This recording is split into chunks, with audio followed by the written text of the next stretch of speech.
आदाब नाजरीन। जमहूरियत एक तर्ज हुकूमत है कि जिसमें बंदों को गिना करते हैं, तौला नहीं करते। बंदे गिन लिए गए हैं।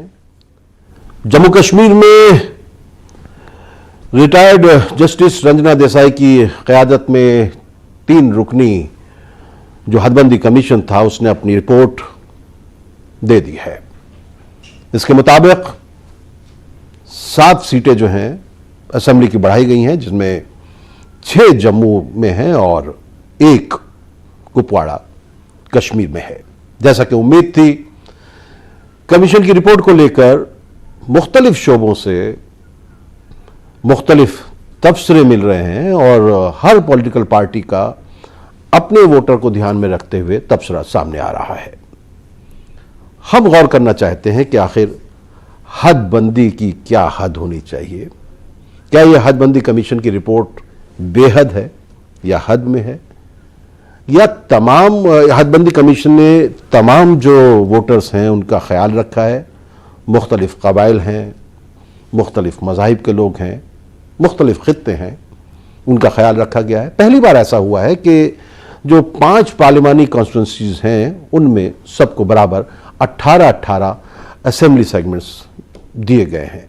इस लिहाज से देखा जाए तो कश्मीर में 2.5 सीट आती हैं पार्लियामेंट की और जम्मू में भी 2.5 सीट आती हैं पार्लियामेंट की। अनंतनाग वाले एक दूसरे से मजाक भी कर रहे हैं क्योंकि उनको जो है जम्मू के साथ के कुछ हलकों के साथ जोड़ा गया है, पूंछ और राजौरी के साथ, तो उस पर भी कुछ मजाक में बातें भी हो रही हैं। लेकिन हम बहुत संजीदा गुफ्तगू करेंगे आज। हम जानना चाहते हैं कि जम्मू कश्मीर की जो हदबंदी कमीशन की रिपोर्ट आई है, क्या ये बुनियाद बनेगी आइंदा असेंबली इंतखाबात के लिए, क्योंकि आवाम जो हैं उनकी नुमाइंदगी जो है वो अब तक नहीं हो पा रही है सलीके के साथ। असेंबली में उनकी बात पहुंचे, यूटी को असेंबली मिले जितनी जल्द हो सके। यही उम्मीद थी कि डिलिमिटेशन कमीशन की रिपोर्ट के बाद जो है यकीनी तौर पर इंतखाबात की राह हमवार होगी और इंतखाबात होंगे। इस सिलसिले में हम बात करेंगे। हमारे साथ 5 अहम शख्सियात होंगी। धीरे धीरे सब लोग जुड़ते रहेंगे। ये डिजिटल ज़माना है, उसमें कुछ लोगों के सिग्नल चले भी जाएंगे, कुछ लोगों के सिग्नल आ भी जाएंगे, लेकिन हम कोशिश करेंगे हम उनसे जुड़ते रहें। मुझे बताया जा रहा है कि मेरे साथ नजमुल साकिब साहब जो हैं वो तर्जुमान हैं पीडीपी के, वो जुड़ चुके हैं। नजमुल साकिब साहब आप और हमारे साथ पीर मंसूर हुसैन सीनियर लीडर है जे&के पीपल्स कॉन्फ्रेंस के, वो भी जुड़ गए हैं। आप दोनों का हम खैर मकदम करते हैं। मैं शुरुआत करता हूं साकिब साहब आपसे। इस रिपोर्ट को लेके जो आपकी रहनुमा हैं महबूबा मुफ्ती साहिबा, उन्होंने बहुत तनकीद की है, तो आपको क्या महसूस होता है इस रिपोर्ट को लेके, आपकी क्या राय है? देखिए, हमारी जो तनकीद है वो टेक्निकल ग्राउंड्स पे है। वो तनकीद फॉर द सेक ऑफ तनकीद नहीं है। हमने फ्रॉम डे 1 कहा कि ये जो डिलिमिटेशन, जो हदबंदी कमीशन है, ये बीजेपी की जो है कि एक्सटेंशन आर्म बन गई है।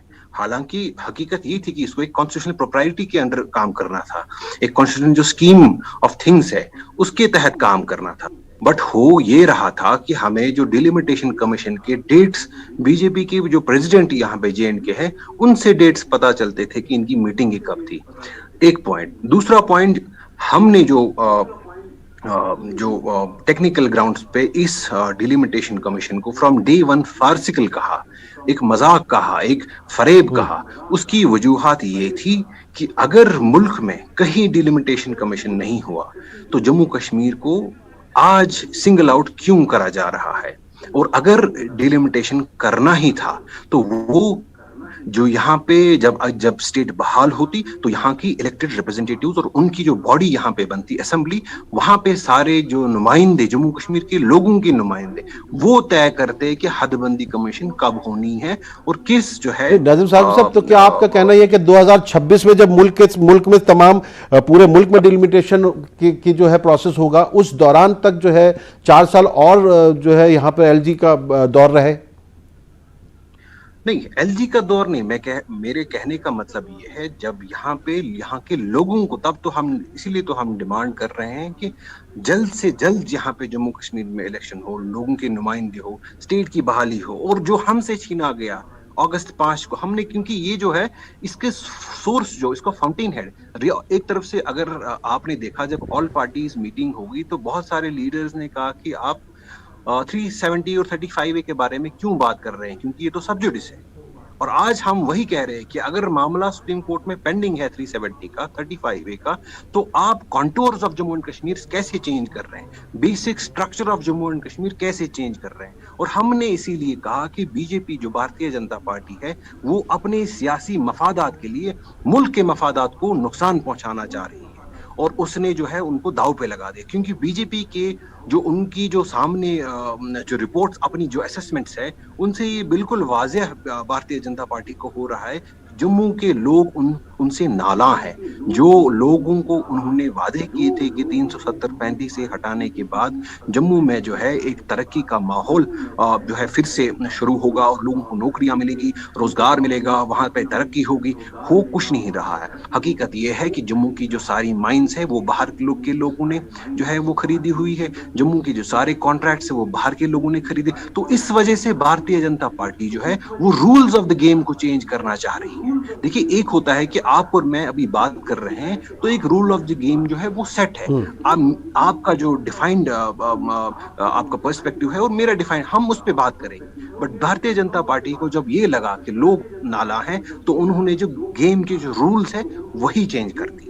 तो अब इससे ये दर्शाता है नहीं, इंतखाबात में तो दोनों खित्ते के लोग जब वोट देंगे तो आप अपनी बात रख सकते हैं, और यकीनी तौर पर जब अवामी नुमाइंदगी होगी तो उसमें फिर उसमें जो सारी चीजें निकल के आएंगी। तहसीन साहब, मैं आपको एक सिंपल सा छोटा सा पॉइंट बोलूंगा। इन्होंने जो प्रपोजल मूट किया है अभी कि पीओ के जो यहाँ पे रिजर्व सीट्स है, आप मुझे बताइए, ये क्लैरिटी नहीं है कि रिजर्व सीट्स नॉमिनेट कौन करेगा। वो तो होना ये चाहिए था कि जो यहाँ पे इलेक्टेड रिप्रेजेंटेटिव्स है, कल को जो एमएलए आए उनका ये हक बनता है वो वोटिंग करे और वहां से नॉमिनेशन हो जाए कि ये किसको, ये एलजी साहब नॉमिनेट करेंगे, दिल्ली से नॉमिनेट करेंगे, और कितने, ये भी क्लैरिटी नहीं है। 24 हमारे जो है वो फ्रीज पीओके के, अगर 24 जो है नॉमिनेटेड एमएलए को इनको अनफ्रीज कर रहे हैं तो इलेक्शन किस लिए? फिर तो ऑलरेडी जो है वो सारा नंबर गेम तो रिग हो चुकी है पहले से। तो इसीलिए हमने पीपल्स डेमोक्रेटिक पार्टी ने कहा कि ये जो सारी एक्सरसाइज जो है, ये हमें इसकी जो बू आ रही है वो टैक्टिकल रिगिंग की हमें बू जो है इसमें से आ रही है। ये पहले से ही, चलिए हम इसमें अभी इस पे वसीतर उसके ऊपर बात करेंगे। इस हद की जो है बेहद जो मामलात हैं उस पर भी बात करेंगे जब हम आगे बढ़ेंगे। हमारे साथ पीर मंसूर हुसैन साहब जुड़े हुए हैं, जे&के पीपल्स कॉन्फ्रेंस के तर्जुमान हैं। मैं उनका खैर मकदम करता हूं। आपका जो इलाका कुपवाड़ा है उसकी आपको एक सीट मिली है वहां पर। मंसूर साहब, आपको क्या लगता है कि ये इसमें क्या कमी रह गई है जो आप लोग भी इसकी मुखालफत कर रहे हैं?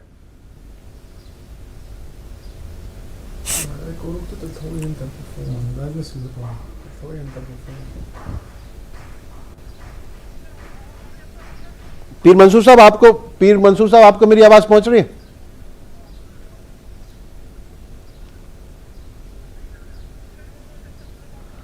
नहीं, मुझे लगता है उन तक मेरी आवाज नहीं पहुंच रही है। मैं फिर आपकी तरफ आ रहा हूं, नजमुल साकिब साहब। देखिए, मेरा कहने का मतलब ये है कि अगर हमने ये मान लेते हैं कि चलिए ज़्यादती हो गई, एक आपकी बात को मैं अगर सही मान लेता हूं कि लेकिन चुनाव में मुझे नहीं लगता कि पीडीपी का जम्मू में जो है अपना वोट बैंक नहीं है, जम्मू के लोग पीडीपी को वोट नहीं देते। आप लोग ये कैसे मानकर चल रहे हैं कि कश्मीर के लोग सिर्फ आपको वोट देंगे, जम्मू के लोग आपको वोट नहीं देंगे? कश्मीर के लोग जो है, कश्मीर में जो है आपके कम मेंबर्स आ जाएंगे असेंबली के, और ये जो है बीजेपी जो है सारा जम्मू के वोट लेके चली जाएगी। ऐसा तो मुमकिन नहीं है ना? बिल्कुल गलत है। देखिए, जो आपका जो स्टेटमेंट है बिल्कुल गलत है। बीजेपी जो है वो जम्मू सेंट्रिक पार्टी है। यहाँ की जो आप अगर डीडीसी इलेक्शन जो है अगर वो मापदंड आप ले तो जो पीएजीडी अलायंस जो था वो सिंगल लार्जेस्ट कॉन्स्टिट्यूएंट है, जिसने अगर जो डीडीसी सीटें हैं वो सबसे ज्यादा जीत ली, चाहे वो जम्मू हो चाहे वो कश्मीर में हो। और बीजेपी तो हम लोगों पे ये टैग लगाया जाता है कि आप कश्मीर सेंट्रिक पार्टीज हो। हालांकि हकीकत ये है कि सिर्फ बीजेपी जम्मू सेंट्रिक पार्टी है हम अगर आप 2014 की असेंबली इलेक्शन ले ले तो हमने 3 सीटें पीर पंजाल से ले ली, जो कि जम्मू प्रोविंस में है। आप मुझे बताइए बीजेपी ने कब कश्मीर में से एक सीट ले ली? बीजेपी जम्मू सेंट्रिक पार्टी है, हम कश्मीर सेंट्रिक नहीं है, हम जम्मू कश्मीर सेंट्रिक पार्टी है। हम पूरे, हमारी जो एग्जिस्टेंस है वो पूरी रियासत में है। Number 1 point. नंबर 2 पॉइंट, हम टेक्निकल बात पे आते हैं।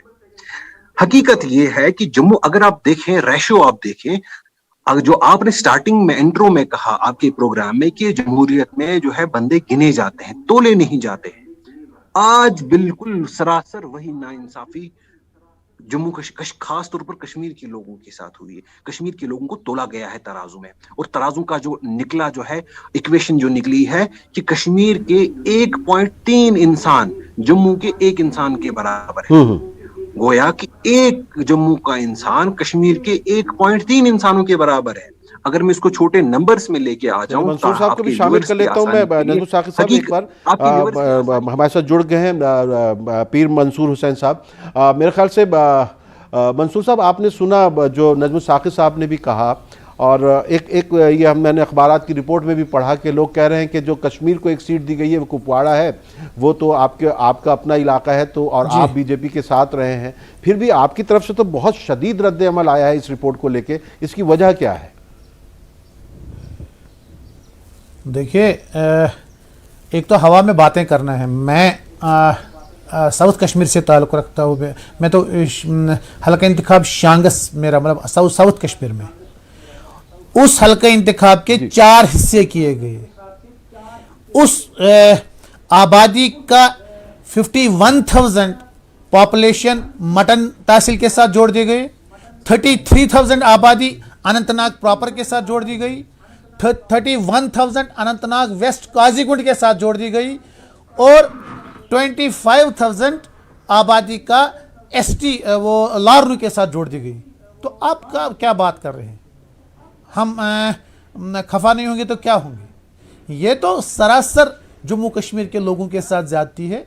मैं कहता हूं आपको, ये 5 अगस्त की जो उन्होंने शुरुआत की, उसी किताब का एक एक सफ़ा वो खोल के हमारे साथ हमें डिसएम्पावरमेंट जम्मू कश्मीर के लोगों की कर रहे हैं, और कुछ नहीं। मुझे नहीं पता किस एक पार्टी को फ़ायदा हुआ है, मगर मैंने जितनी पार्टियां यहाँ जम्मू कश्मीर में हैं, हर एक तो सरापा एहतिजाज। कोई भी पार्टी का नाम लीजिए जिसने ये नहीं कहा कि ज्यादती हुई है। मतलब किस हिसाब से 6 सीटें आपने जम्मू में बढ़ाई, बताइए कैसे? अगर पहाड़ों, नदियों, नालों, दरख्तों इनको गिनना है तो लद्दाख को तो फिर 50 सीटें दीजिए। रकबे के लिहाज से तो हमारा लद्दाख सबसे बड़ा है। तो अगर आपको लोग जो सारे हमारे मुल्क में जैसे डिलिमिटेशन हो रही है पॉपुलेशन की बुनियाद पे, फिर तो 68,000 लोग 68 लाख लोग कश्मीर से ताल्लुक़ रखते हैं और 53 लाख जम्मू से ताल्लुक़ रखते हैं। मैं इसके खिलाफ नहीं हूँ कि जम्मू में सीटें क्यों बढ़ी 6, मगर यहाँ तो सिर्फ 10 बढ़नी चाहिए। मैं ठीक है, अगर वो डिजर्व करते हैं 6, यहाँ तो हम 10 डिजर्व करते हैं। ये कौन सा इंसाफ है? यहाँ आपने 1 बढ़ाई, अब है कि ये कुपवाड़ा में क्यों बढ़ी है? यार मेरे लिए कुपवाड़ा या अनंतनाग या श्रीनगर या बड़गाम या बारामूला कोई मतलब है कि जम्मू कश्मीर में आपने एक प्रोविंस में 6 सीटें बढ़ाई और किसी खास पार्टी को इससे फायदा मिल रहा है। यहाँ तो आपने 1 सीट, पता नहीं किस, वो तो कुपवाड़ा में आबादी बहुत ज्यादा थी या क्या, मुझे नहीं पता। मतलब क्राइटेरिया, बेसिक क्राइटेरिया तो उन्होंने कभी रखा ही नहीं। इसमें पॉपुलेशन तो कहीं क्राइटेरिया रखा ही नहीं। हमारे पास डूरू एक कॉन्स्टिट्यूंसी है, चलिए हम तो खत्म हुआ, शांगस भी खत्म हुआ। बातचीत को जारी रखेंगे। हमारे साथ सलमान निजामी साहब, कांग्रेस लीडर, जुड़ गए हैं। सलमान निजामी साहब, पहले तो आपको बहुत मुबारकबाद, आप उम्रा करके लौटे हैं और उसके बाद हमारे टेलीविजन पर नजर आ रहे हैं। मैं आपको मुबारकबाद पेश करता हूं। बस एक यहाँ पे एक वक्फा ले लेता हूं, वक्फे के बाद लौट कर आते हैं और फिर इस बातचीत को जारी रखेंगे। समझ में कुछ नहीं आता कि ये हवाए वजूद जला रही है मुझे या बुझा रही है मुझे। लौट कर आते हैं इस मुख्तसर वक्फे के बाद।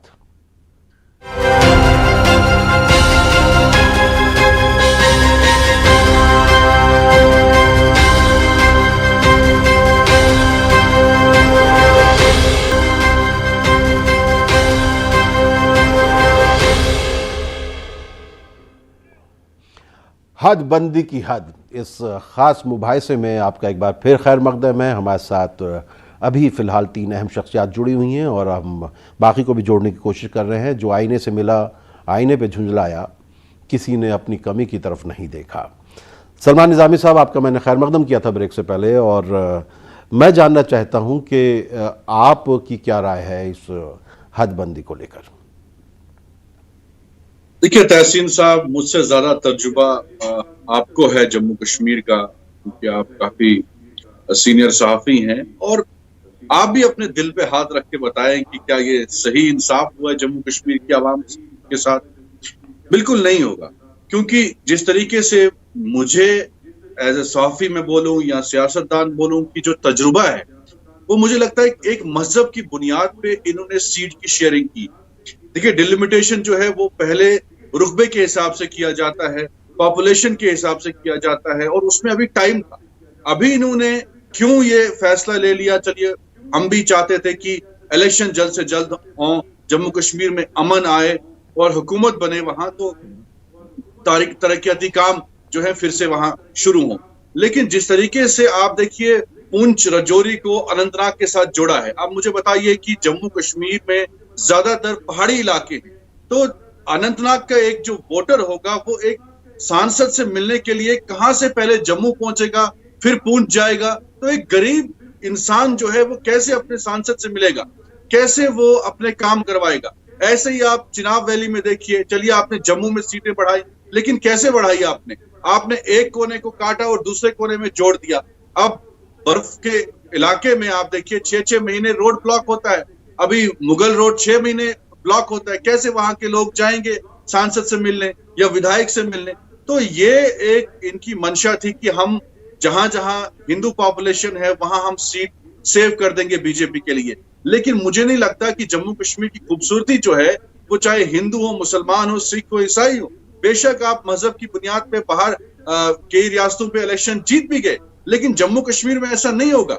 जम्मू कश्मीर वो खूबसूरत गुलदस्ता है जो 1947 में भी हिंदू और मुसलमान की बुनियाद पे नहीं बटा, तो आगे भी नहीं होगा। ये कितनी भी कोशिशें करें, लेकिन ये हिंदू और मुसलमान, ये मजहब की बुनियाद पे जो है ये बंटवारा जो चाहते हैं जम्मू कश्मीर में होना, उसको हम कामयाब नहीं होने देंगे। इलेक्शन हम चाहते हैं कि जल्द से जल्द हो। वही देखिए, मेरा पॉइंट भी सलमान निजामी साहब यही है कि अगर इंतखाबात होते हैं, हम ये कैसे मानकर चलते हैं कि कांग्रेस को जम्मू में वोट नहीं मिलेगा, कांग्रेस को कश्मीर में वोट नहीं मिलेगा, या बीजेपी को जो है सिर्फ बीजेपी को सारे वोट जो है वो जो है सारी असेंबली सीट बीजेपी जीत लेगी जम्मू की, या पीडीपी जो है जम्मू में नहीं जीत पाएगी, नेशनल कॉन्फ्रेंस जम्मू में नहीं जीत पाएगी। हम ये कैसे सोच के चलें? क्योंकि मैंने जो देखा है, जो मेरा तजुर्बा है जम्मू कश्मीर का, मुझे लगता है कि पीडीपी, नेशनल कॉन्फ्रेंस जो है बैन रियासत जो है वो तंजीम पार्टियां हैं, वो जो है जम्मू कश्मीर में भी, जम्मू में भी उनकी एक्सेप्टेटरी है और कश्मीर में भी उनकी एक्सेप्टेटरी है। इसी तरह कांग्रेस की है, इसी तरह पीडीपी की भी है। जैसे कि नजमुल साकिब साहब ने भी बताया कि 3 सीटें तो पिछली बार इनको मिली हैं 2014 में। देखिए, मैं इसको डिनाई नहीं कर रहा, मैं ये कह रहा हूं कि आवाम को तकलीफ दे रहे हैं। ये जो सोच रहे हैं कि ये हिंदू और मुसलमान की बेसिस पे, कश्मीरी और डोगरे की बेसिस पे हम बंटवारा कर रहे हैं, वो कामयाब नहीं होंगे। लेकिन हमें तकलीफ इसलिए है, कांग्रेस, गुलाम नबी आजाद साहब जब वजीर आला थे, उन्होंने डिस्ट्रिक्ट के नियाबतें इसलिए बनाई थी ताकि लोगों को तकलीफ का सामना ना करना पड़े। अब लोग जो हैं, अनंतनाग का व्यक्ति कैसे जाएगा वहां पुंछ के विधायक से मिलने, या पुंछ का आदमी जो है, गरीब आदमी जो है, कैसे अनंतनाग पहुंचेगा? तो तकलीफ आवाम को दी है इन्होंने, हमें कोई नहीं है। हम कहते हैं कि आप 20 की जगह 40 सीटें बनाइए, हम तो इंशाल्लाह जम्मू कश्मीर की आवाम जो है इलेक्शन होने दीजिए, इनको हार का सामना करना पड़ेगा जैसे इन्होंने डीडीसी इलेक्शन में किया। लेकिन तकलीफ इन्होंने आवाम को दी है, गरीब इंसान को दी है। हमने डिस्ट्रिक्ट, हमने तहसीलें, हमने नियाबतें इसलिए बनाई थी ताकि लोगों को तकलीफ ना हो। रामबन का इंसान जो है, जो गरीब आदमी है, उसको डोड़ा ना जाना पड़े, उसको खर्चा ना करना पड़े। तो इतनी दूर दूर सीटें इन्होंने जो कर दी हैं, वो मुझे लगता है आवाम को तकलीफ देने का काम किया है।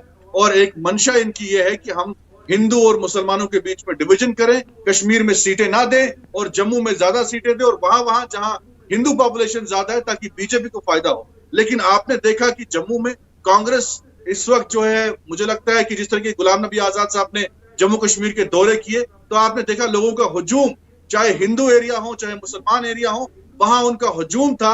और कांग्रेस जम्मू कश्मीर में, चाहे जम्मू हो कश्मीर में हो, मजबूती से इलेक्शन लड़ेगी और जीतेगी भी इंशाल्लाह। चलिए, हमारे साथ सीनियर बीजेपी लीडर हैं, केपी लीडर भी हैं, अश्वनी कुमार चुरंगू जुड़ गए हैं। बहुत देर से आप आए, बड़ी देर कर दी मेहरबान आते आते। आपका इंतज़ार था और आपको सुनना चाहिए था लोगों की क्या राय है, लेकिन मेरे ख्याल से आप तक इन सब की राय पहुंच ही रही होगी। अश्वनी कुमार जी, बीजेपी बहुत खुश है हदबंदी कमीशन की जो रिपोर्ट आई है, आपका चेहरा खिला हुआ बता रहा है, वजह क्या है? नहीं, सवाल ये पैदा होता है कि खुशी क्यों ना हो। खुशी इसलिए है सबसे बड़ी कि पहली बार जम्मू कश्मीर में इस प्रकार से डिलिमिटेशन हुई है जिसमें सारे सेक्शंस जो हैं सोसाइटी के वो खुश हैं, इसीलिए बीजेपी खुश है।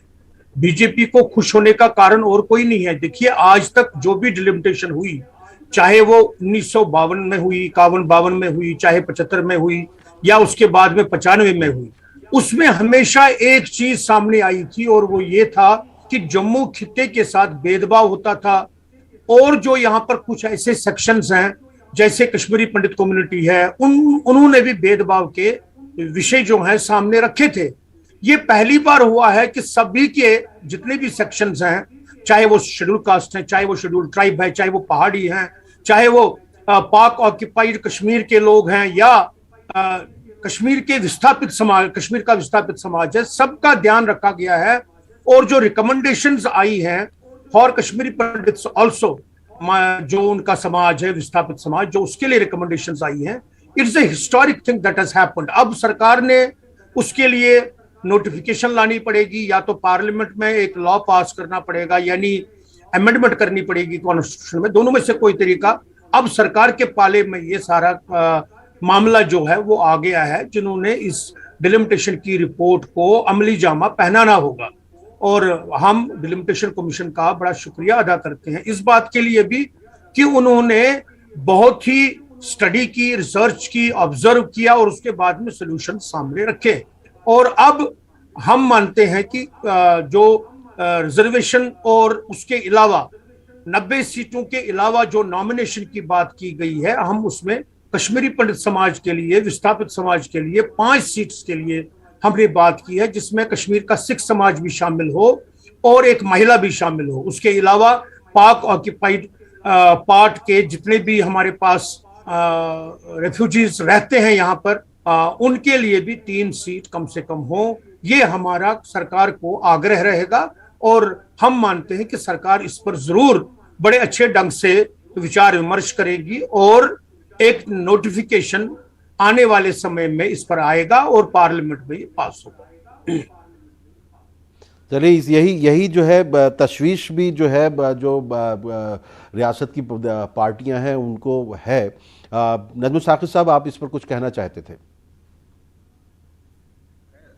तो एक जो इनका जो झूठ, जो फरेब ये फैलाना चाह रहे हैं, उसका जवाब, और दूसरे मेरे सवाल डिलिमिटेशन कमीशन, और मैं चाहूंगा कि बीजेपी उनके जवाब ना दे, हुकूमत उनके जवाब दे, बिकॉज बीजेपी को डिलिमिटेशन कमीशन डिफेंड नहीं। हमने सोचा था एक कॉन्स्टिट्यूशन बॉडी होगी तो उसके अपने जो है वो खुद डिफेंड करेंगे अपने आप को, बट हो ये रहा है कि बीजेपी डिफेंड करिए। बट चलिए, छोटी चीज है। 2 इंपॉर्टेंट पॉइंट्स है। सबसे पहले इन्होंने कहा कि माइनॉरिटीज रिप्रेजेंटेशन, अगर 2014 की हम असेंबली निकालें, 13 मेंबर ऐसे थे जिनको जो हमारे शेड्यूल ट्राइब कम्युनिटी से थे, 13 लोग। आज इन्होंने शेड्यूल ट्राइब कम्युनिटी के लिए 9 जो है वो मुंतखब, जो रिजर्व किए हैं, उनके जो नंबर है कम हो रहे हैं, बढ़ नहीं रहे हैं। नंबर 1। नंबर 2 पॉइंट, इन्होंने कहा कि जनाब सरदारों की रिप्रेजेंटेशन, कश्मीरी पंडितों की रिप्रेजेंटेशन, आप मुझे बताइए, अगर आप representation on the basis of religion करना चाह रहे हैं तो गोधरा के मुसलमानों को क्यों नहीं रिप्रेजेंटेशन मिलेगी? उनकी भी रिप्रेजेंटेशन होनी चाहिए, वो भी लाखों डिस्प्लेस्ड है वहां से, उनकी भी आप कर लीजिए कहीं पे। तो मुल्क, क्या एक कम्युनिटी के लिए मुल्क का आप कॉन्स्टिट्यूशन तार कर दोगे? Number 1 2 point. नंबर 3 पॉइंट, इन्होंने, आप मुझे बताइए क्राइटेरिया इन्होंने सांबा में सीट एक बढ़ाई, बोला कि it is proximity to LOC, जो है इन लोगों को मुश्किलात है क्योंकि ये बॉर्डर पे रह रहे हैं। आप मुझे बताइए 10 किलोमीटर बॉर्डर के लिए इन्होंने एक सीट दे दी। बारामूला में हमारी 100 से ज्यादा किलोमीटर जो है बॉर्डर टच हो रही है, तो वहां पे उस हिसाब से हमारी 4 सीटें बढ़नी चाहिए अगर हार्डशिप लोगों को, अगर वो एक क्राइटेरिया बन रहा है। तो एक बिल्कुल जो है इन्होंने एक जो है property, rule of law, constitution, उसकी तो धज्जियां उड़ा दी है। तो इसीलिए मैंने आपको कहा कि इनको पता था कि जम्मू कश्मीर के लोग इनसे नाला हैं और वो जवाब, क्योंकि इन्होंने जो है डिसेंट का कोई रास्ता नहीं छोड़ा। लोग इंतजार कर रहे थे कि इलेक्शंस कब हो जाएं और वो इनकी जो एरोगेंस का है वो थप्पड़ मार के उनको जवाब दे भारतीय जनता पार्टी को। इसीलिए इन्होंने जो है rules of the game change किया। मैंने आपको पहले भी बोला टैक्टिकल रिगिंग से। नंबर सेकंड पॉइंट, मेरे इनसे सवाल होंगे, आप मुझे ये बता दीजिए, अगर जम्मू कश्मीर मतलब जो है प्रोप्राइटी पे मेरे सवाल है एक, क्योंकि एक इम्पॉर्टेंट जो आपने भी सवाल कहा कि अगर नेशनल कॉन्फ्रेंस पीडीपी श्योर है कि उनको जम्मू से भी जो है उनकी जो लोग वहां पे भी वोट देते हैं तो उनको क्या परेशानी है, वो क्यों नहीं सीटें जीत। आप मुझे ये बता दीजिए, फिर बीजेपी भारतीय जनता पार्टी को क्या परेशानी है कि अगर मुसलमानों को यूपी में सेम रिप्रेजेंटेशन दे, जो 14% पॉपुलेशन की, वेस्ट बंगाल में सेम रिप्रेजेंटेशन दे, कर ले उनके लिए रिजर्व। फिर तो बात वही बनी ना जो पार्टीशन से पहले प्रोपोर्शनल रिप्रेजेंटेशन सिस्टम जिसको बोलते थे, पार्टीशन से पहले जो यहाँ पे अंग्रेजों ने कॉलोनियल टाइम पे लाया था। तो फिर बात करें कि जिन्ना सही था, प्रोपोर्शनल रिप्रेजेंटेशन सिस्टम सही था। एक तरफ से खुद ये जमहूरियत की सेक्युलर जो है कॉन्स्टिट्यूशन की बात कहेंगे, जो पॉइंट्स, हाँ मैं इसका जवाब दूंगा। देखिए, सबसे पहले तो जो मेरे से पूर्व में मेरे साथी बोल रहे थे उन्होंने शायद ना तो ये रिपोर्ट पढ़ी है ना रिकमेंडेशंस पढ़ी। किसी प्रकार से प्रोपोर्शनल रिप्रेजेंटेशन किसी कम्युनिटी को नहीं दी गई है। ये मिली है, ये रिप्रेजेंटेशन जो मिली है या जिसके लिए रिकमेंडेशन हुई है वो purely on the basis of their being living as refugees in their own country है। वो कश्मीरी माइग्रेंट को मिला है, वो किसी एक सामाजिक दायरे के लोगों को या किसी एक पर्टिकुलर रिलीजन के लोगों को नहीं मिली है। इसलिए मैंने कहा कि इसकी कोई इसकी कंडीशन नहीं है जनाब, इसीलिए आपके मेरे कहने से ये चेंज नहीं हो सकता है। ये भाई साहब वही मैं कह रहा हूँ, आप बात सुनिए, आपने रिकमेंडेशंस नहीं पढ़ी हैं। मेरी रिक्वेस्ट है आपसे, आप जनाब मैं आपको पॉइंट्स पढ़ा दूं। पुडुचेरी मामले में जो किया गया है वही यहां पर किया गया है और इसको सुप्रीम कोर्ट ने अपहोल्ड किया है, मद्रास हाई कोर्ट ने अपहोल्ड किया है। उसकी रेफरेंस जो है वो भी रेफरेंस रिपोर्ट में है। आप पूरा रिपोर्ट पढ़िए, और कहीं पर कश्मीरी पंडित या कश्मीरी सिख उसमें नहीं है। ये तो हमारी इन्फ्रेंस है कि जो माइग्रेंट कम्युनिटी है वो कौन सी है। कश्मीर में जिस प्रकार की इतनी क्लींजिंग हुई है उसमें कश्मीरी पंडित जो है वो ओवरवेलमिंगली माइग्रेंट कम्युनिटी है।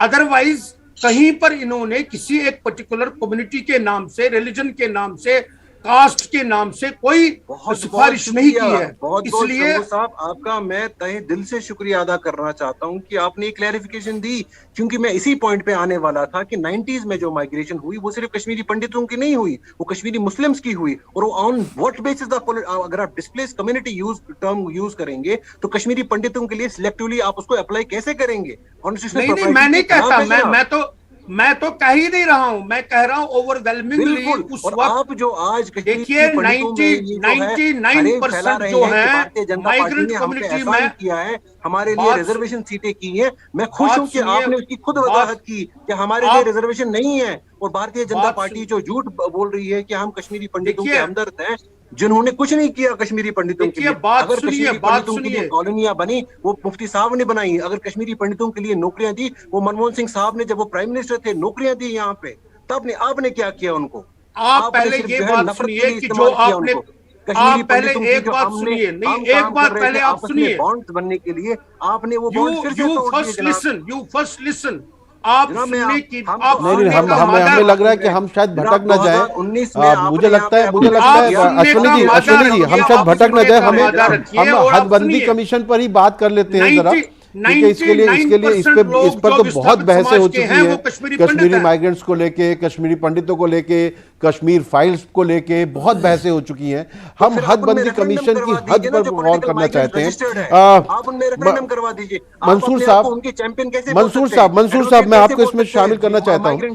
मंसूर साहब, जो ये 9 सीटें हमने एसटी की रिजर्व की हैं, नहीं मंसूर साहब, जो हमने एसटी की 9 सीटें रिजर्व की हैं, और ये जिस तरह नजमुल साकिब साहब भी कह रहे थे कि पिछली बार 13 आए थे लोग, तो क्या ये सिर्फ 9 ही लोग आएंगे? बाकी जगहों से भी तो इनको आप लोग टिकट देंगे, नुमाइंदगी देंगे, वहां से भी तो जीत के आ सकते हैं, तो 9 ही तो कहीं से भी कोई भी चुनकर आ सकता है। नहीं, अगर जवाब मुझे देना है तो मैं दूंगा, अगर कोई इसको और को देना है तो वो देगा। जी मंसूर साहब, देखिए, जब मैं एमएलए था, जी, मंसूर मेरे हुसैन साथ साहब, 11 मंसूर हुसैन लोग, साहब। मेरे साथ 11 लोग थे। तो जब मैं एमएलए था 11वीं असेंबली में, उस दिन 11 लोग थे एसटी कैटेगरी से जो मेरे साथ एमएलए थे। आज इन्होंने इनको फिक्स किया है, नाम पे रखा है। तो तब तो मेरे साथ 11 लोग थे एसटी, ऐसा कुछ नहीं है। आप इससे बाहर भी इंसान एसटी को, जहां उनकी पॉपुलेशन ज्यादा हो या उनको तो क्यों नहीं, उनको तो इंसान दे मतलब क्या, जब मुजफ्फर बेग साहब को 2 दफा वो एमएलए बने या मेंबर पार्लियामेंट बने, वो कौन से एसटी थे, वो पहाड़ी थे, तो उसको तो बारामूला पार्लियामेंट्री कॉन्स्टिट्यूंसी लाखों लोगों ने वोट डाले। ऐसा कुछ नहीं है इस वक्त इंसान एसटी को टिकट नहीं दे पाएगा। नहीं, क्यों नहीं दे पाए, उसमें कोई प्रॉब्लम नहीं। इन्होंने बंद करके रखा है 9 सीटों पर। मुझे कहना कुछ और है। मुझे कहना यह है कि आपकी डिस्कशन जो है, डिलिमिटेशन का मतलब होना चाहिए था, डिलिमिटेशन में लोगों को सहूलियत फराहम हो, लोगों को आसानी हो। लोगों को अगर पिछली डिलिमिटेशन में किसी के साथ जाती हुई हो, वो आज ठीक होनी चाहिए थी। जब हमारे party, I was heading that group, तो जब हम उनके पास मिलने गए यहाँ श्रीनगर में, जब वो पहली बार आए, तो हमने एक मेमोरेंडम भी दिया, बातें भी बहुत की वहाँ। तब मैंने उनको वैसे मिसाल दी। मैंने कहा मेरे इलाके में एक गाँव है त्रापू, वो 2500-3000 वोट हैं, उसको तो बीच में उठा के कुगरनाग के साथ पिछली डिलिमिटेशन में डाला गया। तो every member including the chairperson, नहीं मंसूर साहब ये नाम बताइए, हम लिखेंगे, हम ये ठीक कर लेंगे। मैंने सोचा बड़ी बात है, ये ठीक हो जाएगा। आज उसी गांवों को काजीगुंड के साथ मिलाया गया। कुकरनाग तो हमारे साइड में है। या तो ये किसी कमरे में, बंद कमरे में, किसी पता नहीं किसकी इमा पे, किसके कहने पे ये डिलिमिटेशन हुई। ये तो लोगों को, मुझे बताइए, पार्लियामेंट्री कॉन्स्टिट्यूंसी अनंतनाग 6 महीने मुगल रोड बंद रहता है, राजौरी पुनिश के साथ मिलाया। अगर यही करना था, अगर यही इनकी मंशा थी, तो डोडा के साथ मिलाते, जो तो हमें 24/7 हमारा रास्ता खुला है।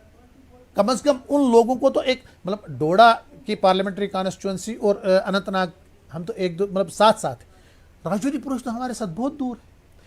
किसी भी तरीके से बहुत अच्छी बात कर रहे हैं पीर मंसूर हुसैन साहब, आपसे बहुत कुछ सुनने को मिल रहा है, बहुत अच्छी बातें सुनने को मिल रही है। हमारे साथ ये अपना डार साहब भी जुड़ गए, इमरान नबी डार साहब, नेशनल कॉन्फ्रेंस से। इमरान नबी डार साहब, बहुत देर की आपने, और आप मेरे ख्याल से बाहर से अब आप अंदर आ गए हैं। हम जब तक आप सेटल होते हैं इमरान नबी डार साहब, हम एक छोटा सा वक्फा ले लेते हैं और आपको भी इसमें शामिल कर लेंगे। बहुत अच्छी बातचीत हो रही है और हम हदबंदी की हद पर गौर कर रहे हैं। कबूल कैसे करूं इनका फैसला कि ये लोग मेरे खिलाफ ही मेरा बयान मांगते हैं। लौट कर आते हैं मुख्तसर वक्फे के बाद।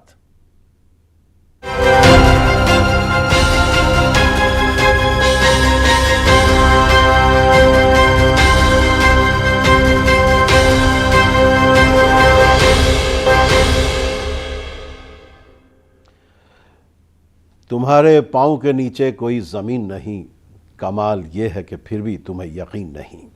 एक बार फिर आपका खैर मकदम है। हदबंदी की हद, इस पर गौर कर रहे हैं। हमारे साथ कई अहम लीडर मौजूद हैं। मैं बात कर रहा था, पीर मंसूर हुसैन साहब हमारे साथ जुड़े हुए थे और इमरान नबी डार साहब भी हमारे साथ जुड़ गए हैं। अगर उन तक मेरी आवाज़ पहुंच रही है। इमरान नबी डार साहब, आप बहुत ताख़ीर से जुड़े हैं, अब तक काफ़ी जो है झेलम में पानी बह चुका है। मैं आपसे ये मालूम करना चाहता हूँ कि आपके तो डॉक्टर साहब भी इस में मौजूद थे, एसोसिएट मेंबर रहे हैं इसमें कमीशन में, तो आप लोगों की राय क्या वहां पर सुनी नहीं गई जो रखी गई वहां पर?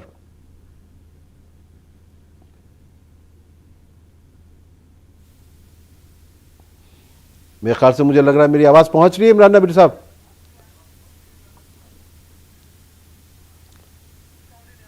ठीक है सलमान भाई, जो देखिए आपने जिस तरह से कहा तो ऐसा लगता है कि कांग्रेस में कहीं ना कहीं ये ख्याल तो गर्दिश कर ही रहा है कि इंतखाबात में वो लोग हिस्सा लेंगे। क्या बाकी जमातें भी अगर इंतखाबात होते हैं उसमें हिस्सा लेना चाहिए? बिल्कुल, इंतखाबात में जो है हिस्सा लेना चाहिए, क्योंकि हम जमहूरियत पे यकीन रखते हैं। मुझे लगता है सभी पार्टी जमहूरियत पे यकीन रखती है, और जो इंतखाबात में हिस्सा ना लेंगे तो वो मुझे लगता है कि एक इजी वे देंगे बीजेपी को जम्मू कश्मीर में रूल करने का। और दूसरी बात, जहां तक मंसूर साहब ने जो बात की, आपने पहले बात की, किस तरीके से जिस तरीके से डिलिमिटेशन का प्रोसेस हुआ है, ये एक अनपढ़ दर्जी ने जो है, जिस तरीके से गुलाम नबी आजाद साहब ने भी स्टेटमेंट दिया था कि एक अनपढ़ दर्जी ने जो है इसकी सिलाई की है, एक कोना दूसरे कोने के साथ जोड़ा है। अब देखिए जिस तरीके से डिलिमिटेशन का प्रोसेस हुआ है, वो मैं अगर चिनाब वैली की बात करूं, गूल इलाका बिल्कुल उसको खत्म कर दिया है, गूल की कॉन्स्टिट्यूएंसी बिल्कुल खत्म कर दी है, उसका कुछ हिस्सा रामबन के साथ जोड़ा है, कुछ हिस्सा बानियाल के साथ जोड़ा है। अब पहाड़ी इलाके हैं, मैं पहले भी कह चुका हूं कि गरीब आदमी जो है वो कैसे, जो दिन का 100, 200, 300 कमाता है, वो कहां पूरा दिन जो है गूल से बानिहाल असेंबली जो है असेंबली के विधायक से मिलने जाएगा, कैसे वो काम करवाएगा, और किस तरीके से खासकर 6 महीने जो सर्दी के होते हैं, जो बर्फ बारी के होते हैं, उस वक्त कैसे उसका एक्सेस होगा अपने लेजिस्लेटर से मिलने का, वैसे ही रजौरी पुंछ के लोगों का, वैसे ही अनंतनाग के लोगों का। तो मुझे लगता है कि अगर आपने सीटों का इजाफा किया, अच्छा किया आपने, लेकिन कश्मीर में भी उतना होना चाहिए जो उनका ज्योग्राफिकली जो पॉपुलेशन के हिसाब से और रकबे के हिसाब से, ये कश्मीर में ज्यादा सीटों का इजाफा भी होना चाहिए और ये बैलेंस होना चाहिए। ये नहीं एक हिस्से को आपने ज्यादा सीटें दे दी क्योंकि आप वहां मजबूत हैं और दूसरे हिस्से को आपने इग्नोर कर दिया क्योंकि वहां आप जीरो हैं। तो ये डिलिमिटेशन का एक डिस्क्रिमिनेशन किया आपने, जिसके हम खिलाफ हैं और हम चाहते हैं इलेक्शन हो लेकिन लोगों को तकलीफ ना हो। हमने इसीलिए नियाबतें बनाई थी, तहसीलें बनाई थी, डिस्ट्रिक्ट दिए थे, कॉलेज दिए थे, ताकि लोगों को तकलीफ ना हो। या आपने लोगों को तकलीफ देने का काम किया है जो डिलिमिटेशन प्रोसेस किया है।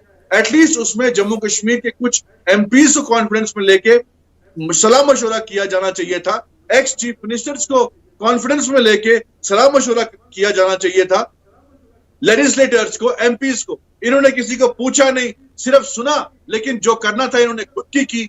जो बीजेपी ने इनको बताया भाई ये सीटें हैं, यहाँ हमें फायदा होगा, वही इन्होंने जो है आगे रिपोर्ट पेश की। लोगों का इन्होंने सुना नहीं, जिनसे मीटिंग्स इन्होंने की उनका सुना नहीं, जो इनको मर्जी आई वो किया। जो है जम्मू कश्मीर की जो रियासती पार्टियां वो कर रही हैं और कांग्रेस भी जो कर रही है, कहीं ना कहीं क्या ये महसूस नहीं किया जा रहा है कि जो एक लार्जर आउटलुक था उसके लिहाज से अगर इसमें लोग शामिल किए जाते, और जैसे इन्होंने अभी सलमान निज़ामी ने भी कहा कि साबिक जो वज़राए आला हैं उनकी बात भी रखी जाती, उनको भी सुना जाता, दीगर को भी सुना जाता, और इस तरह का पैगाम नहीं जाना चाहिए था जिस तरह से हम देखें 370 हटाने के बाद, 35 से हटाने के बाद, और फिर उसके बाद ये तमाम चीज़ें हुई हैं।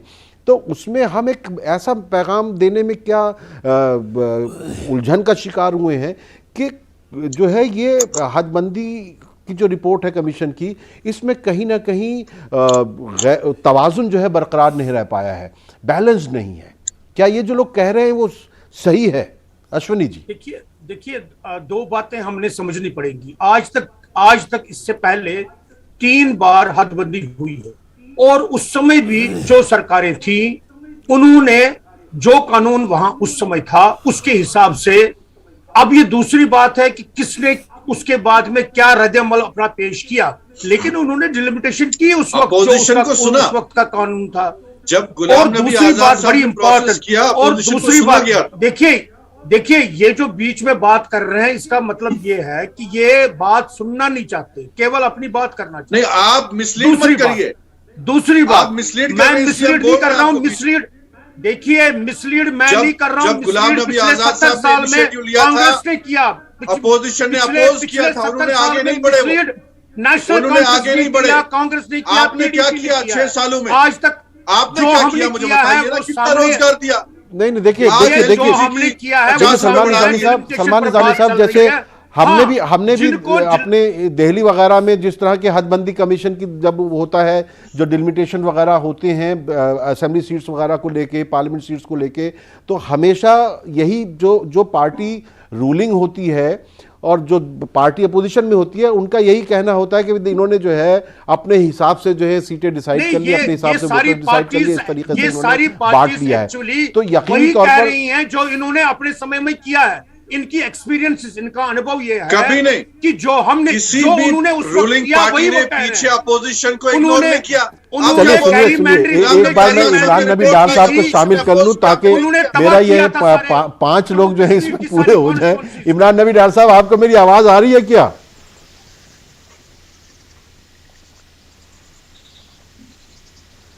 मुझे लगता है इमरान नबी डार साहब, आपको मेरी आवाज आ रही है क्या कि नहीं आ रही है? ऑडियो कनेक्शन में गड़बड़ है।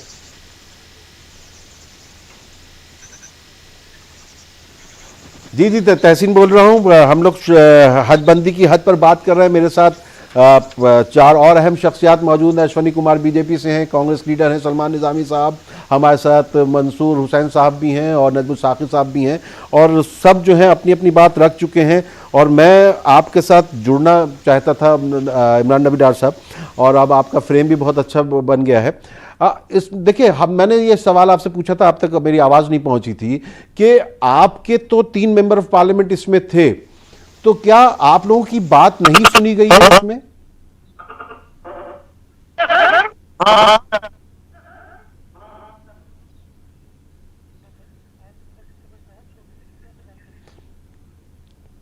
चलिए, मेरा सवाल अगर कोई कंट्रोल रूम से इन तक पहुंचा दे, अगर ये जुड़ते हैं तो इसका ये हम जवाब ले लेंगे। मैं फिर आ रहा हूं।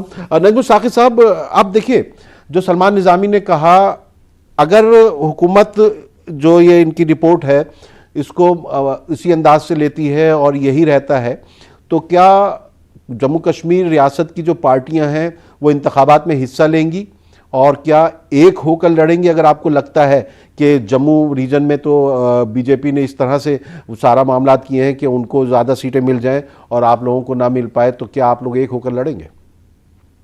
गुपकार अलायंस एग्जिस्ट करेगा? इमरान भाई ने बिल्कुल सही बात कहा है। बेसिकली इनका जो मकसद इस प्रोसेस का है, सारी प्रोसेस का जो मकसद ये था कि इलेक्शंस जो है परफॉर्मेंस बेस्ड पे ना हो। इलेक्शंस एक एमएलए को उसकी कारकर्दगी पे उसको वोट ना मिले, बल्कि इलेक्शंस को ऐसा पोलराइज किया जाए कि ये जम्मू वर्सेस कश्मीर हो जाए, मुस्लिम वर्सेस हिंदू हो जाए, ताकि उसमें जो है उनका ये अपना जो है वोट बटोर लें अपने।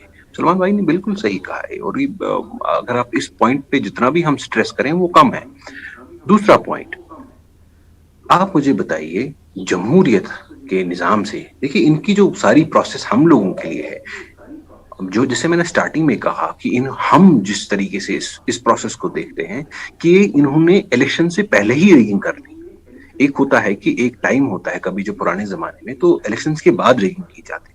आज ये इन्होंने जो किया है ये इलेक्शन से पहले ही रिगिंग की है, और ये चाहते हैं कि हम लोग जो कश्मीर जो यहाँ पे रीजनल पार्टीज हैं, जो अभी पीएजीडी के कॉन्स्टिट्यूएंट्स हैं, वो इलेक्शन ना लड़े, ताकि इन लोगों के लिए ये आसान हो जाए कि ये हम लोगों को ये बताएं, देखिए जी ये तो मेन स्ट्रीम का हिस्सा है ही नहीं, ये तो एंटी नेशनल जो है एक जमातें हैं, तो इनको आहिस्ता आहिस्ता जो है इस सिस्टम से खदेड़ दें, और हमें जो है मुल्क के लोगों के नजरों में हमें जो है एक एंटी नेशनल करार दें। इसलिए हमने जो है जो हमारी ऑब्वियसली इस पे जो पीएजीडी की लीडरशिप इस पे आगे बात करेंगे, आगे बाकी जो कांग्रेस भी है जो एक नेशनल पार्टी, एक सबसे बड़ी ऑपोजिशन पार्टी है मुल्क की, तो वो भी एक जो है बाद में फैसला लेंगे, इस पे अभी कंसल्टेशन होंगी। पर जहां तक हम लोग जो है हमारी सतह पे जो हम देखते हैं, लग ये रहा है कि लोग ये चाह रहे हैं कि बीजेपी को एक वॉक ओवर ना मिले, और जो है हम डेमोक्रेटिक स्पेस को वकेट ना करें, क्योंकि कंटेस्टेशन जो डेमोक्रेसी में है वो इम्पोर्टेंट है। और अगर हम वोट जो है, हमारे पास डिसेंट का सबसे बड़ा मैकेनिज्म है, जैसे मैंने अभी आपको कहा कि हम लोगों के पास कोई डिसेंट का मीन्स आपकी बात को बीच में काटूंगा क्योंकि मैं इमरान नबी डार साहब के साथ शायद जुड़ चुका हूं। डार साहब, मेरी आवाज आ रही है आपको?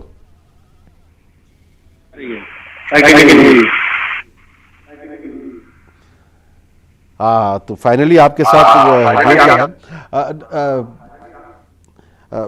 डॉक्टर साहब, मुझे एक तो आपकी आवाज़ बहुत वीको होके मिल रही है, लेकिन फिर भी मैं आपको सुनना चाहूँगा। इस हदबंदी कमीशन की रिपोर्ट को लेकर आपकी पार्टी का जो रवैया है, तो क्या आपके जो लीडरान इसमें एसोसिएट मेंबर थे उनको सुना नहीं गया, या जो उन्होंने बात रखी उसको माना नहीं गया? सॉरी, जरा प्लीज फिर से रिपीट करिए क्वेश्चन, मैंने सुना नहीं साहब से। मैं कह रहा हूं कि जो आपके जो लीडरान इसमें थे उनको क्या सुना नहीं गया है, या उनकी बात मानी नहीं गई, या उनको अहमियत नहीं दी गई है? देखिए, इसमें आपके सामने ये जो रिपोर्ट कल आई है, ये क्लियरली एक बायस्ड रिपोर्ट है, और ऑब्वियस जो हमारे खदशात थे उन्होंने उस पर कोई गौर नहीं की, और हमने कोई ऐसा पॉलिटिकली हमने जो इश्यूज उठाए थे they were not political in nature. हमने बोला था कि आप जो ये डिलिमिटेशन करें ये साइंटिफिक तरीके पे किया जाए। ये पैरामीटर्स जो पूरे कंट्री में फॉलो किए जाते हैं डिलिमिटेशन के लिए, वही पैरामीटर्स आप J&K में भी फॉलो करें, बट अनफॉर्चुनेटली ऐसा हुआ नहीं। आप देखिए, अगर सही मानों में डिलिमिटेशन होती तो कश्मीर प्रोविंस में एज पर पॉपुलेशन में बात कर रहा हूँ 52 सीट्स मिलती हमको, और जम्मू में 39, अगर साइंटिफिक तर्ज पे ये डिलिमिटेशन हुई होती। बट ये साइंटिफिक लेवल पे डिलिमिटेशन नहीं हुई। कश्मीर को सिर्फ 1 सीट मिली, जम्मू प्रोविंस को अगेंस्ट जो पॉपुलेशन रेशो के तहत 6 सीटें मिली। तो ये किस तरीके का इंसाफ हुआ? हमको पहले से ही, हमने बहुत पहले जब इन्होंने पहला ड्राफ्ट निकाला, दूसरा ड्राफ्ट निकाला, हमने उस टाइम पे भी अपने जो है इश्यूज को रेज किया और अपने कंसर्न्स को उनके सामने रखा। पहले हम इस कमीशन को बिल्कुल भी इसकी जो कॉन्स्टिट्यूशनल वैलिडिटी है ये तो सस्पेक्ट है वैसे भी, बिकॉज जो इसका पेरेंट एक्ट है J&K रीऑर्गेनाइजेशन एक्ट, आपको ये भी मालूम होगा, वो इस टाइम पे सुप्रीम कोर्ट में ज़ेर समाअत है। तो हम एक्सपेक्ट कर रहे थे कि कमीशन वेट करेगा, at least they will wait for the supreme court to pronounce its judgment on our PIL, but unfortunately that didn't happen. उसके बाद दे वेंट अहेड, मतलब प्रिज्यूम करके। हेलो जी जी जी जी जी, आपकी आवाज आ रही है नबी साहब? जी। So they went ahead without any जो है justification, constitutional propriety ये कहती थी कि they should have waited till Supreme Court announces its judgment, but they didn't. So they went ahead और उन्होंने फिर ऐसा डिलिमिट किया कॉन्स्टिट्यूंसीज को जो इन्होंने तहस नहस कर दिया। मतलब कोई साइंटिफिक पैरामीटर का कहीं नामो निशान नहीं है, कहीं रिप्रेजेंटेशन तकरीबन 10.5 लाख लोगों की, जो मैं कश्मीर प्रोविंस की बात कर रहा हूँ, वो कहीं पर नहीं है। तो सरासर नाइंसाफी हुई है इस डिलिमिटेशन में, और ये सीधे लग रहा है कि ये इस पे बीजेपी की छाप पड़ी। अश्विनी जी, जो बात देखिए इमरान नबी डार साहब ने भी कही, बाकी सब भी कह रहे हैं, और कहा यह जा रहा है कि देखिए जम्मू का जो पॉपुलेशन 44% का जो रिप्रेजेंटेशन आप 48% दे रहे हैं इसमें सीट्स में, और जो कश्मीर है 56% जिनकी पॉपुलेशन है उनको आप दे रहे हैं 52% सीट्स में रिप्रेजेंटेशन।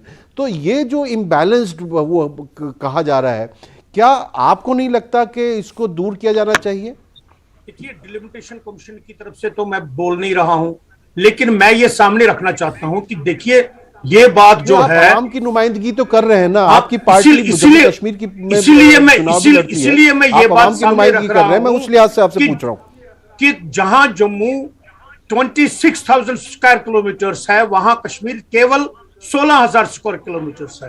केवल पॉपुलेशन आधार नहीं होता, एरिया, टोपोग्राफी, टेरेन, ये सारी चीजें, गलत means of communication and means of transport, ये सारी चीजें जो हैं वो काउंट की जाती है। जब तो लद्दाख का जो एक सीट होती है लद्दाख का तो एरिया बहुत ज्यादा हो जाता है।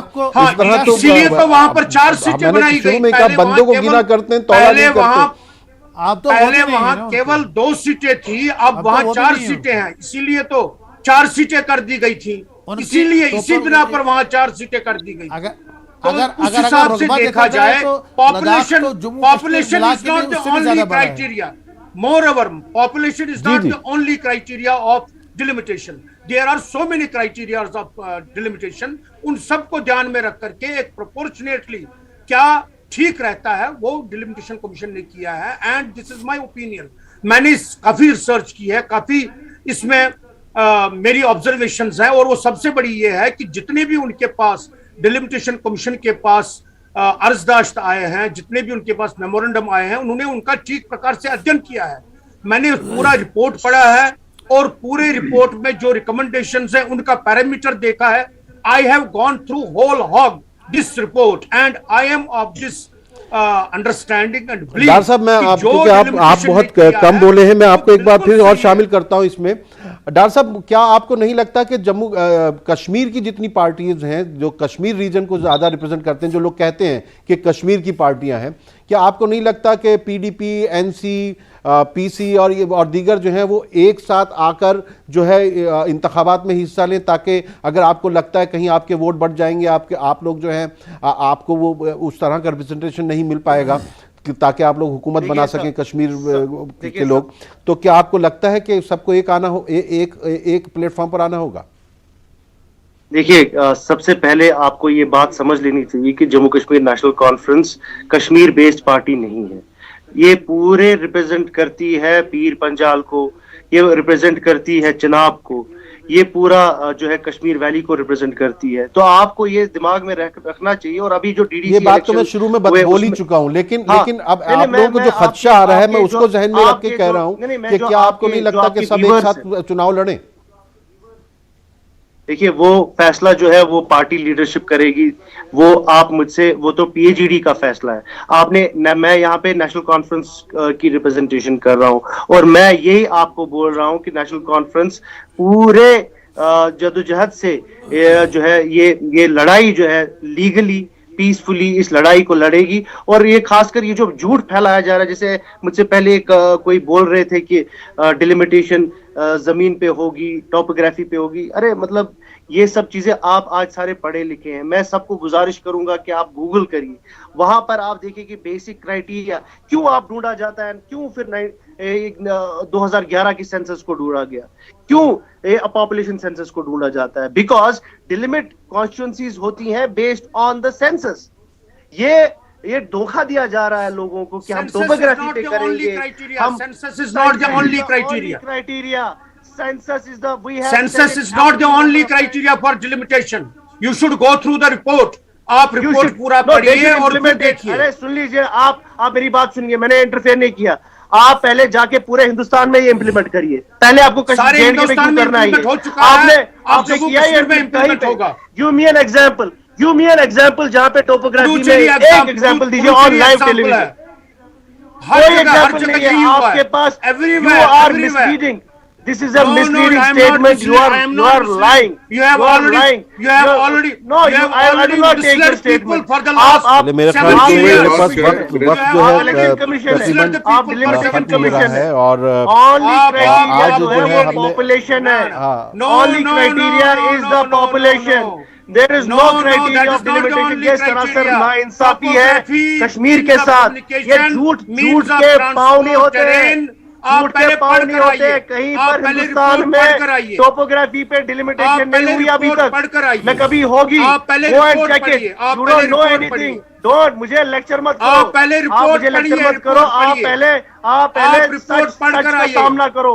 और आप मुझे रिपोर्ट नहीं पढ़िए, मैं आपको बोल रहा हूँ। पढ़िए, अजीब इंसान हो आप, पढ़ने के बगैर नहीं होगा। सुनने के लिए तैयार नहीं। आप रिपोर्ट पढ़कर आइए, छोड़िए, मुझे आपसे कोई बहस नहीं करनी है। देखिए इमरान नबी डार साहब, आप बहुत ताख़िर से जुड़े, आपके अंदर अभी तवानाई बहुत ज़्यादा है और अब उस लिहाज से हम बिल्कुल आखिर में पहुंच चुके हैं। हमारे पास बहुत सीनियर लीडर हैं, पीर मंसूर हुसैन साहब, मैं उनको आखिर में शामिल करना चाहता हूं। पीर मंसूर हुसैन साहब, आप तो हाउस में भी बैठे हैं, आपको क्या लगता है कि यहाँ से एक रास्ता किस तरफ को जाता है? बस बिल्कुल मैं आखिर में हूँ। देखिए, एक ही बात मैं आपको बता रहा हूँ, हर एक पार्टी मां सिवाय की एक पार्टी की कोई भी सेटिस्फाइड नहीं है। क्या ये चिशम कुशा नहीं है? क्या ये आई ओपनर नहीं है for government of India, for this commission, कि एक भी बंदा उनको नहीं दिखता है कि जो खुश है इस पे कि नहीं ठीक हुआ है। लोग खुश नहीं है, पार्टीज खुश नहीं है। जो पार्टीज, मैं I was representing one assembly segment, देखिए जितने भी लोग हैं हर एक नाला है, गलत हुआ, कोई क्राइटेरिया हुआ ही नहीं।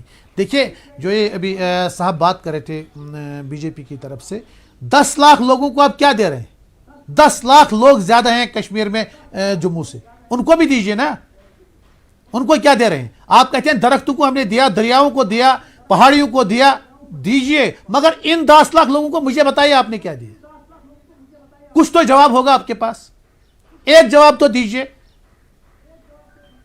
10 लाख तो ये तो 2011 की सेंसस मैंने नहीं की।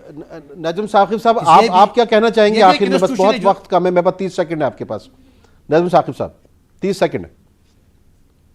देखिए, हमने जो स्टार्टिंग से कहा कि ये एक्सरसाइज एक फार्सिकल एक्सरसाइज है, ये बीजेपी की डिलिमिटेशन कमीशन है, ये कॉन्स्टिट्यूशन ऑफ इंडिया के पैरामीटर्स पे कॉन्स्टिट्यूशन ये डिलिमिटेशन नहीं हो रही है। ये बीजेपी अपने मफाद के लिए जो है इन्होंने डिलिमिटेशन किया और इन्होंने बीच बोर के रखे हैं जम्मू और कश्मीर को परपेचुइटी के में लड़ाने के लिए। आपस में जो उनकी जो है जंग रहे, उसमें उस जंग को एस्टैब्लिश करने के लिए इन्होंने आज वो बीज बोए हैं और ये चाह रहे हैं कि उसकी जो फसल जो है ये सालों साल तक बटेरे। चलिए, बहुत अच्छी गुफ्तगू रही है और मेरे ख्याल से हमें इस पर और भी आगे बात करते रहना होगा, और ताकि हम हमारे जो जम्मू कश्मीर के अवाम हैं उन तक जो है सबकी बात पहुंचे। यहाँ पे अश्वनी जी बस जल्दी से कुछ जी बताइए अश्वनी जी। सबसे गुजारिश करूंगा कि देखिए, जब रिपोर्ट सामने आ जाती है अल्टीमेटली इसके दो तरीके होते हैं। एक होता है इसको फॉलो करना और इलेक्शंस की तैयारी करना, और दूसरा होता है कि इसको नहीं मानना और बाइकआउट करना। एक तीसरा तरीका भी होता है और वो है जुडिशियल रिव्यू के लिए जाना। डेमोक्रेसी में सारे तरीके सामने हैं। मैं सारी पार्टी से अपील करूंगा कि वो इमरान नबी डार साहब ने कहा कि हम लीगली इसको फाइट करेंगे, और जो भी रास्ता है उसमें वो लीगली फाइट करने के लिए तैयार है। और अगर जैसा कि कहा जा रहा है कि हो सकता है इंतखाबात जम्मू कश्मीर के गुजरात और हिमाचल के साथ हो जाए, तो उस सूरत में क्या रुख होगा तमाम सियासी पार्टियों का, वो भी हमें देखना होगा। नाज़रीन, हम इस पर आगे भी गुफ्तगू करते रहेंगे क्योंकि यहाँ वक्त खत्म हो रहा है, लेकिन हम फिर इस हफ्ते जो है आइंदा हफ्ते इस पर बात करेंगे और हम देखना चाहेंगे कि क्या बात निकल के आती है। तुम्हारी जीत पर अब वारने को कुछ भी नहीं, हमारे पास मियां हारने को कुछ भी नहीं। बहुत बहुत शुक्रिया सभी जो हमारे साथ शामिल हैं, उन सभी का बहुत बहुत शुक्रिया। आदाब।